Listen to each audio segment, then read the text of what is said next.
nanone nk'uko mwabivuze nta ntambara yadutera ubwoba. Is your intention to take Gitarama first or to take Kigali first? That remains my secret. Twe dukwiye kuba tubaza umuntu impamvu atubahirije inshingano uko byari bikwiye. Ntitube noneho society igiye kujya yemera ikije cyari cyo cyose. Icyo baguhaye cyose ukemera naho uri bukishyurire.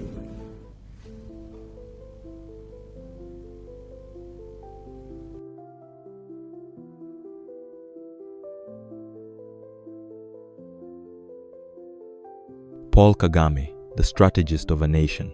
From refugee to revolutionary, from warrior to president. In the heart of Africa, in a land once torn by unspeakable horror, a man rose from the shadows of exile to become one of the most polarizing and influential leaders on the continent. His name, Paul Kagame. Some call him the savior of Rwanda, others a strong man with iron resolve. This is the story of a revolutionary strategist who rebuilt a nation from ashes and continues to shape its future with precision, power, and paradox. Paul Kagame was born in 1957 in Tambwe, southern Rwanda. Just 3 years later, violence against Tutsis sparked a mass exodus. The Kagame family fled to Uganda, becoming refugees, stateless, voiceless, but not hopeless. As a child, Kagame witnessed life without a country. While others adjusted to life in exile, young Paul burned with ambition to reclaim his identity. He attended Natare School in Uganda, where he studied alongside future Ugandan President Yoweri Museveni. Surprising fact, he wasn't always the top of his class. Kagame was quiet, observant, and unusually disciplined. It wasn't charisma that made him stand out, but his relentlessness.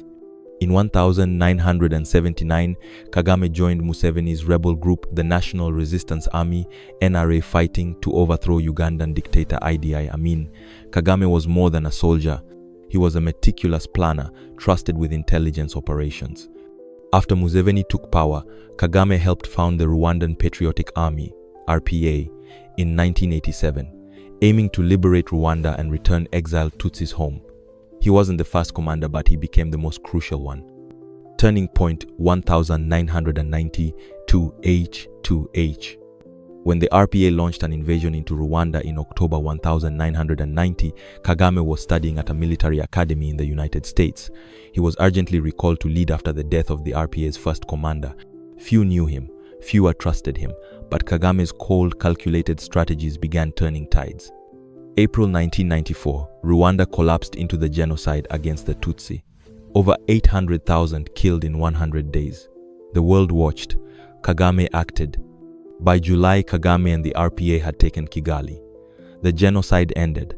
The victors were not greeted with flowers, but with suspicion, fear, and ruin. Power transition. Though Pastor Bizimungu became president, Kagame was the real force behind the curtain as vice president and minister of defense. Surprising moment. In 2000, Kagame didn't seize power in a coup. He was asked, almost begged, to take over as president after Bizimungu resigned. Kagame didn't rebuild Rwanda. He redesigned it. Roads, schools, internet access, things once unimaginable became everyday realities. Rwanda became the safest country in Africa. Corruption was crushed. Women filled 61% of parliament seats, the highest in the world.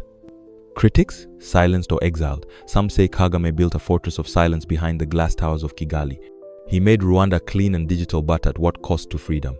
As Kagame's second term neared its end, the world watched to see if he'd step down. In 2015, a referendumize, a public vote, allowed him to extend his rule. Over 98% said yes. Kagame called it the people's will. In 2017, he won re-election with 98.8% of the vote. Again, critics claimed, no one wins like that in a real democracy. But supporters argued, he delivers results, and Rwandans know peace now. Kagame became chairman of the African Union in 2018. He led digital revolutions, spoke at Davos, and welcomed world leaders to Kigali. Meanwhile, Rwanda's surveillance state tightened, opposition leaders disappeared, dissent became dangerous. Shocking moment. In 2021, Rwandan exile Paul Rusesabagina of Hotel Rwanda was kidnapped, brought to Kigali, and sentenced to 25 years. Human rights groups cried foul. Kagame said, "No one is above the law." Now in his third term, Kagame faces new questions. Will he step down in 2024 or 2029? Will Rwanda embrace a new generation of leaders? Under Kagame, Rwanda has achieved near universal health insurance, attracted tech giants like Twitter and Microsoft, sent peacekeeping troops across Africa, been hailed as Africa's Singapore. But the press is not free, the opposition is weak, and the future still written in Kagame's terms. Paul Kagame is a man of contrasts, a liberator to some, an authoritarian to others. What is undeniable is this: he took a nation that was broken and gave it a new face, a new name, and a new story. The story of Rwanda will forever be tied to the name Paul Kagame.